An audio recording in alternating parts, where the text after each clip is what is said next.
Good day mga ka-life. Welcome back to my YouTube channel. Ngayon is gagawa tayo ng exhaust pipe ng ating ProQuip A10HP. Ang size nga pala nito mga ka-life is 1 in 1/2. Nabili ko lang to sa Shopee. Yung elbow niya ganun pa rin Nabili ko sa halagang 200 na higit Yan. At dito nga pala is medyo in-slide ko siya ng konti para kumapit talaga yung welding rod na i-welding natin dyan. Ayan, kita nyo naman is naka siya. Yung isa is hindi naka-slide. Ayan. Umpisa na tayo mag-welding mga ka-life. At dito naman po is umpisahan kong ispatan yung kanyang tubo.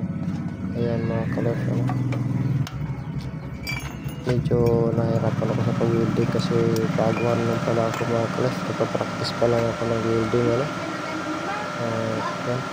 Tingnan nyo na lang mga ka-life. Kung tama ba yung ginagawa ko.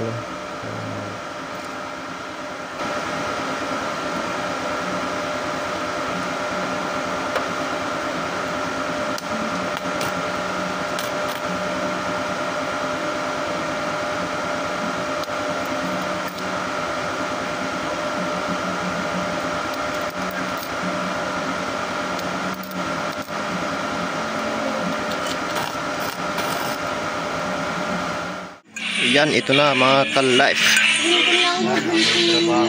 Bago nating exhaust pipe.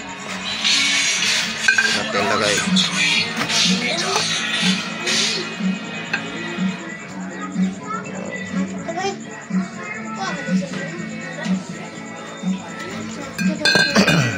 Yung base natin dito is ito. Pinaglumaan lang. Medyo palakihin lang yung butas, Yan.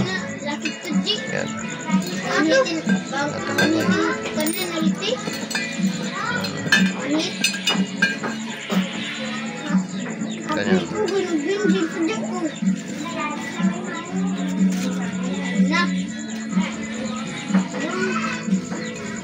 Palubog natin yan para mas matibay.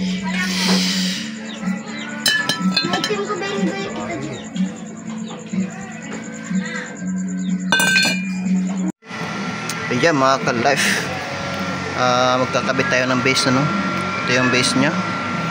Bale na ispatan ko na to siya. Ayan yung tsura nya medyo pinatagos ko ng konti sa loob para matibay.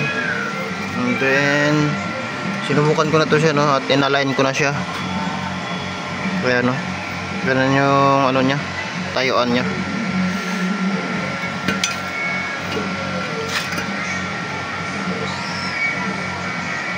Ayan, ganun.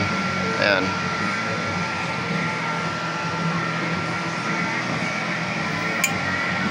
Ayan. Medyo na natin. Full weld na natin to. Hanggang 150 ampere tayo, 150 ampere. Yung gamit natin na welding rod is yung pinakamaliit na 308. Focus ka naman.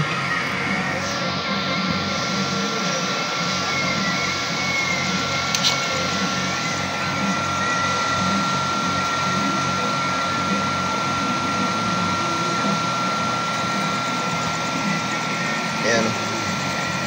NSS 308. Yan.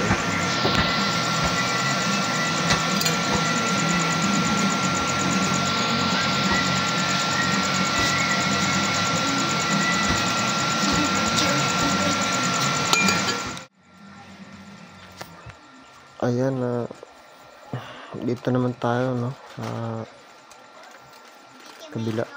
I-welding na natin. Ayan, kinaskas ko muna yung welding rod at ayaw dumikit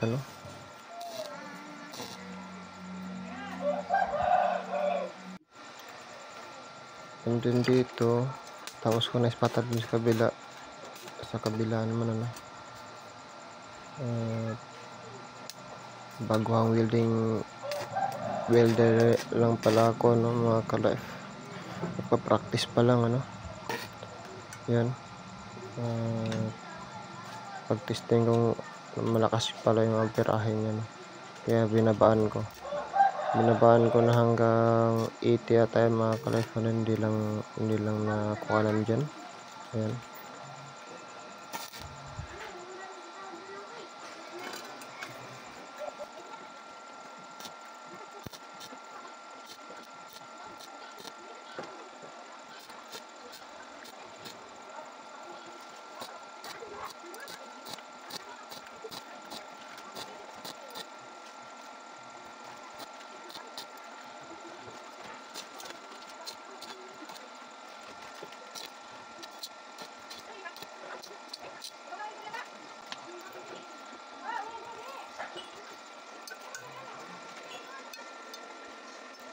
Lilinisan na natin, no, mga ka-life.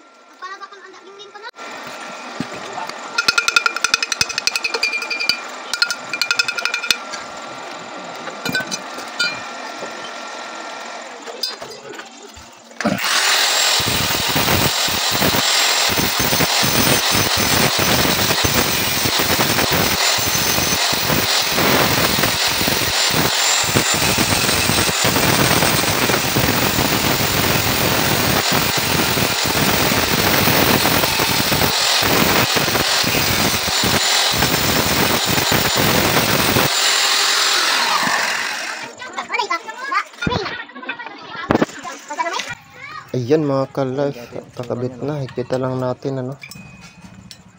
Bali dyan pala is medyo nakatagilid siya para malayo siya dun sa tangke, ano, para iwas tayo disgrasya, no.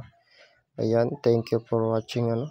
And don't forget to subscribe and share the video, like the video. Thank you.